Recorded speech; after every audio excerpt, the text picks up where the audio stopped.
President Xi Jinping calls on Asia-Pacific countries to enhance economic and technical cooperation. The Chinese leader vows to work with the incoming administration in the U.S. as he meets Joe Biden in Peru. And the observatory will issue the standby signal number 1 tomorrow morning.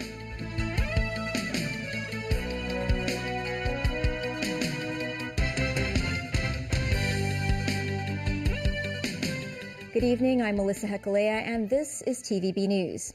President Xi Jinping called on Asia-Pacific countries to enhance economic and technical cooperation during the APEC economic leaders meeting in Peru on Saturday. He also announced that China will host the 2026 Asia-Pacific Economic Cooperation Forum. Mimo Singhai reports. Leaders of the 21 economies from economies bordering the Pacific gathered in the Peruvian capital on Saturday for an economic leaders meeting. President Xi Jinping and Hong Kong SAR Chief Executive John Lee were arranged to sit together. The two interacted from time to time. Xi also greeted the President of Vietnam, Long Zhong. Addressing the meeting, Xi said the world today is gripped by accelerating transformations unseen in a century, and Asia-Pacific cooperation is confronted with rising geopolitical challenges such as unilateralism and protectionism. He said countries in the Asia-Pacific region should act in solidarity to meet these challenges so as to promote the building of an Asia-Pacific community with a shared future. Xi called for the dismantling of walls that are impeding the flow of trade, investment, technology and services. He said leaders have to seize the opportunities offered by the new round of sci-tech revolution and industrial transformation, as well as enhancing exchanges and cooperation in areas such as artificial intelligence and life and health. The president urged the countries to strengthen economic and technical cooperation and increase support for developing economies, allowing more people to benefit from development. Xi said China welcomes all parties to continue taking the express train of China's development. He also announced that China will host the APEC summit in 2026. This will be the third time that the country will take on the role of host after the 2001 APEC meeting in Shanghai and the 2014 summit in Beijing. Numbers 9, TVB News. The APEC meeting wrapped up on Saturday with the 21 leaders largely enjoying a spirit of cooperation.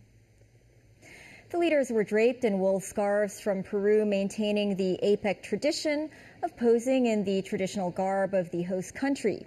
President Xi Jinping was at the forefront in the farewell photo. He'll stay in South America for the upcoming G20 summit in Rio de Janeiro and pay a state visit to Brazil. In her closing remarks, Peruvian President Dina Boluarte said the APEC summit had an enormous impact in the international positioning of the Andean nation, as well as strengthening Peru's foreign policy in the region. President Xi Jinping met U.S. President Joe Biden in Lima, Peru, the latter's last visit as leader of his country. In the 2 hours of talks, the two agreed that their relationship has had ups and downs as they discussed a range of issues, including cybercrime, trade, Taiwan, and Russia. Xi wants a stable, healthy, and sustainable relationship that continues when Donald Trump returns to the White House in January. The Chinese leader said Beijing is ready to work with the new government in Washington, D.C. Nazvi Karim has more. Good afternoon. They shook hands for the third time as leaders of their countries, and the last for Biden before his 4-year term ends. So when they sat down for talks in Lima, Peru, President Xi Jinping was speaking as much to President-elect Donald Trump as he was to the man across the table. In reviewing the previous 4 years, Xi spelled out 7 lessons to draw from. A Cold War or containing China will not work and is unwise. Words should be matched by action. Treat each other as equals. The U.S. should not try to remodel China according to its will. Do not challenge red lines and paramount principles. Continue dialogue and cooperation. Relations should be based on advancing the well-being of Americans and Chinese people. And as major countries, the US and China should step forward to shoulder responsibility. Xi's fourth point about crossing red lines covers the Taiwan question, democracy, human rights, and China's path and system, which he says are the most important guardrails and safety net for China-US relations. He told Biden that China is ready to work with the new US administration to maintain communication, expand cooperation, and manage differences. Biden praised the candid nature of their relationship and its importance to the rest of the world. We haven't always agreed, but our conversations have always been candid and always been frank. We have never kidded one another. We've been level with one another. And I think that's vital. These conversations prevent miscalculations, and they ensure the competition between our two countries will not veer into conflict. Be competition, not conflict. That's our responsibility to our people, and as you indicated, to the people around the world. We are the most important alliance or most important relationship in the entire world. And how we get along together is going to impact the rest of the world. Since taking office, Biden has aimed to ease tensions between the two powers. This as the incoming Trump administration vows to impose a blanket 60% tariff on Chinese products, while appointing to senior roles politicians hawkish on Beijing. Nazri Karim, TVB News.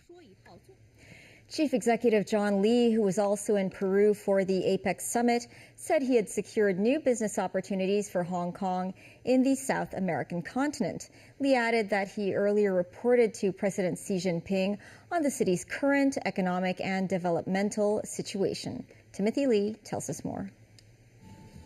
Having spoken with President Xi on several occasions on the sidelines of the APEC summit in Peru, Chief Executive John Lee noted Xi's deep understanding of the SAR's internal matters. President Xi has always been caring about Hong Kong. I have reported to him the Hong Kong's situation regarding economy and development. He is well versed of our development and has given me encouragement. He also talked about China's agricultural development. We also talked about the role and contribution of the construction and the operation of the port of Chancay in Peru, because it is a new development that will facilitate trade in goods, logistics, and also shipping industry. Concluding his trip to Peru, the chief executive noted the three key results achieved during his time in the South American nation. They consist of the exploration of new markets in South America for Hong Kong and the strengthening of ties between the city and the ASEAN regional bloc. The CE also witnessed the signing of a free trade deal between Hong Kong and Peru, which is set to come into effect around half a year later. This, as Lee revealed, the government is actively discussing with Colombia and Mexico about their own free trade deals, and is pushing for more direct flights between the city and the Latin American countries. Timothy Lee, TVB News. With the signing of a free trade agreement between Hong Kong and Peru, the tourism industry is looking forward to more business opportunities. The Hong Kong Trade Development Council says Hong Kong companies can also leverage their role as a super connector and value adder in the region. Jackie Lin reports. The South American country of Peru is about 18,000 kilometers away from Hong Kong, and it takes a whole day to fly there. Because of that, there has not been much exchange between the two places in the past. With the latest free trade agreement between Hong Kong and the Andean nation, authorities said bilateral trade and investment will be strengthened. Freddie Yip, chairman of a Hong Kong travel agency, rolled out tour groups to Peru more than 30 years ago. He said under the new trade agreement, the tourism industry will benefit from more business exchanges between the two sides. Yip said people have to visit a place first to understand it before deciding on whether to set up a business there. With more favorable trade policies, Yip said there would be more Hong Kong travelers wishing to see Peru for themselves. The Hong Kong Trade Development Council said the free trade agreement will help boost the confidence of business communities in both places, while facilitating Hong Kong companies to explore the emerging market in Peru. Boasting a population of 33 million, Peru belongs to an upper-middle income economy in Latin America, according to the World Bank. Alice Zhang, the principal economist in global research of the Trade Development Council, said Peru has a lot of natural resources with great dependence on imports from Asia, including both Southeast Asia and China, on general consumer goods such as clothes and household goods. The Peruvian government is also looking set to develop its digital technology and artificial intelligence, and Hong Kong companies may be able to tap the opportunity, Zhang said. She added that Hong Kong's logistics industry is mature and good at promotion. Hong Kong companies can add value to Peruvian agricultural products, vegetables, and fruits, improve sales channels, and help them penetrate the Asian market. Jackie Lin, TVB News. Typhoon Man-yi is lashing the Philippines' main island of Luzon, leaving thousands without power.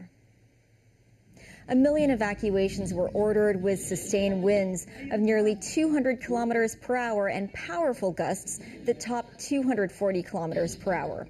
On the island of Catanduanes, southeast of Luzon, a relief group drove around filming from a car after the worst of the weather. They saw damage to buildings, gardens, and roads. Debris littered streets with telegraph poles downed or leaning to one side. Electricity has been cut off.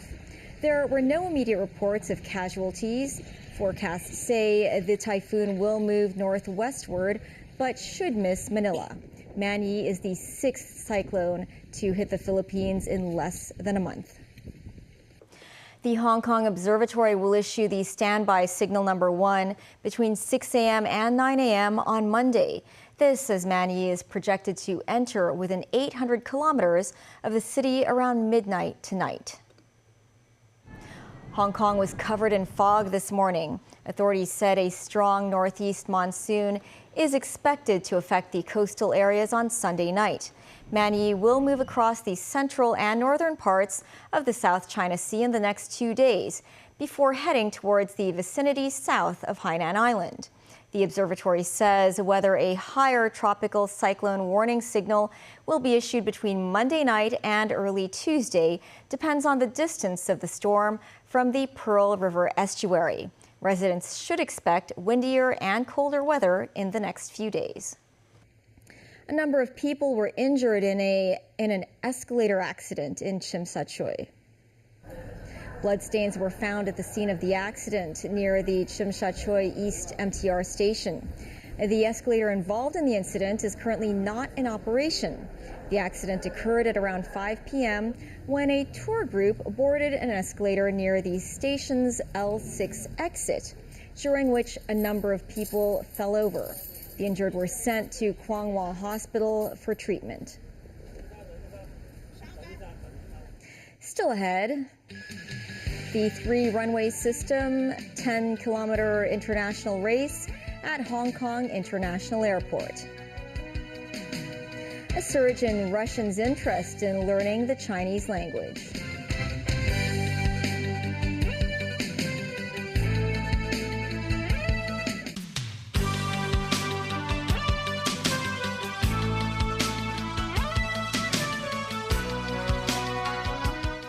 Welcome back. Thousands took on a once-in-a-lifetime 10-kilometer race along Hong Kong International Airport's newest runway.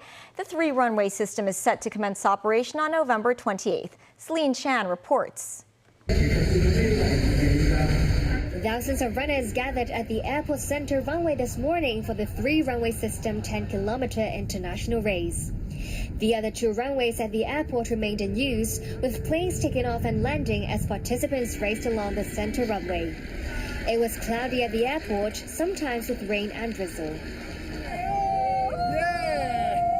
The weather did not stop excited runners from snapping selfies at the finishing line. So nice, the view is incredible. This runner said it was cool running as the airplanes took off and landed, and called the unique marathon a once-in-a-lifetime experience. Actor Chow Yun-fat was among the runners who competed in the 10K run. Lots of enthusiastic fans stopped by to pose for a picture with the star. Some runners couldn't finish the race and had to be carried away by St. John ambulance. Over 10,000 runners registered for the 10-kilometer, 5-kilometer and 3-kilometer runs and took on the newly reconfigured center runway. Government officials and lawmakers joined the Leaders' Cup event of the race. The last special marathon at the airport when it was newly built as Cheklapkog, while today's race was held to celebrate the full commissioning of the 3-runway system there. The 650-hectare project that costs $140 billion is expected to increase the airport's capacity by 50% when it starts operating on November 28th. Celine Chan, TVB News. Israel is said to have bombed Lebanon 145 times in 24 hours.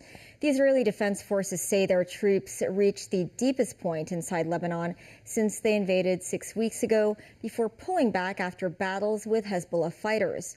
In Israel, a synagogue was destroyed by a Hezbollah rocket that reached Israeli defenses. David Garrett reports. A screeching sound overhead and then an explosion. An Israeli strike aiming for Hezbollah. Buildings crumble to dust as smoke fills the sky. An evacuation alert had been given by Israel, with 7 buildings targeted in this Beirut suburb. Meanwhile, Israeli strikes aimed at Hamas in the Gaza Strip caused death and destruction alongside these attacks on Hezbollah in Lebanon. Chief of Staff Herzi Halevi, alongside troops, is not letting up. His forces briefly captured an area about 5 kilometers into southern Lebanon. After walking and surveying the scene, Halevi made a motivational rallying call. Hezbollah's command has collapsed, many killed, infrastructure dismantled, Halevi told soldiers. If that organisation continues to fire, we will continue to fight and hit Hezbollah hard.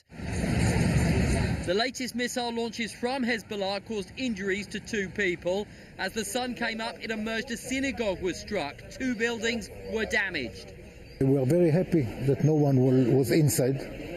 This is something to celebrate. And the buildings we will fix, we will rebuild them very soon. Cars were written off from falling shrapnel, residential blocks badly damaged. Haifa is wary, with its people saying life is tough.